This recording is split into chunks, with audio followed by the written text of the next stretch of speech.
Off the coast of Venice, hidden in the mist of the Venetian lagoon, lies a tiny island whose name sends shivers through historians and paranormal investigators alike.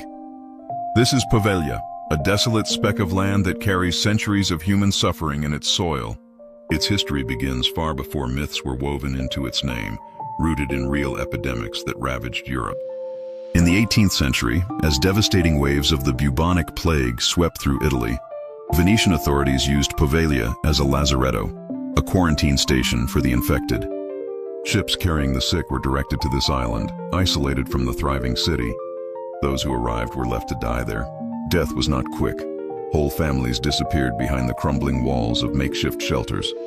Local lore claims that hundreds of bodies were buried hastily in mass graves, stacked in trenches too deep to count, their remains buried beneath layers of earth and ash. The decades of disease and death created an air of hopelessness that would never lift. As the centuries passed, the island's role shifted from plague station to something even darker. In the early 20th century, the Italian government established a psychiatric hospital on Poveglia. Many records from this period are fragmentary, but a chilling pattern emerges from survivor testimonies and later investigations. Patients were brought there not to heal, but to be forgotten. Harsh treatments were common, and rumors swirl of cruel experiments done behind locked doors. One repeated story tells of a doctor whose grip on sanity slipped as he worked among the suffering. By some accounts, he climbed the bell tower, once a symbol of warning to plague ships, and threw himself to his death, driven mad by the voices no one else could hear. When the hospital closed in the 1960s, the island was abandoned. Buildings fell into ruin, and rusted wheelchairs and broken bed frames became relics of silent screams. Local fishermen still refuse to come near the shore at night. They whisper that on still evenings you can hear distant wailing and the toll of a bell that no longer exists.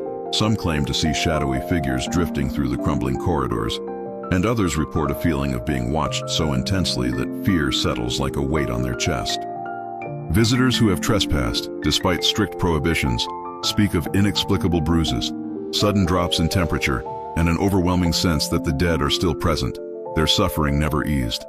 Poveglia is now officially off limits, yet its legend persists. Some authorities want to reclaim and repurpose the island, but many locals fear that to disturb its haunted ground would be to unleash forces that have never left. For centuries, human misery stamped itself on every corner of Poveglia, and some believe that nothing, not even time, can erase that legacy. Deep in the Irish countryside stands an ancient fortress whose stones are soaked in violence and whispered horrors. Leap Castle in County Offaly is one of Ireland's most infamous haunted sites, not merely for the ghosts that are said to linger there, but for the very real bloodshed embedded in its history. Built around the 13th century, it became home to a series of brutal power struggles among the O'Carroll clan, a family whose rivalries often ended in death. One of the most gruesome events occurred in the castle's chapel, where a priest was murdered by his own brother during Mass. The knife struck without warning, and the priest's body fell across the altar. Today, visitors report an oppressive atmosphere in this room, as though the very air remembers that sacred space was defiled by a violent betrayal. Ghost hunters have recounted hearing phantom chanting and unexplained footsteps echoing against the ancient stone. But the most unsettling presence of all is known simply as the elemental. Described in writings as a malevolent entity, its appearance is far from human. Witnesses speak of a grotesque, shadowy figure, slightly larger than a person, with a distorted face that dissolves into darkness, eyes like empty pits, and the smell of decay clinging to it.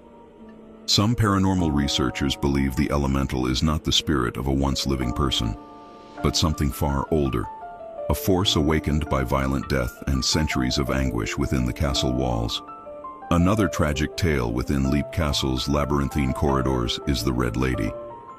According to lore, she was a woman who suffered great violence while imprisoned in the castle dungeon. The Red Lady's spirit is said to appear in a crimson dress, her presence bringing an overwhelming chill and a sense of sorrow so powerful that visitors have fled in tears.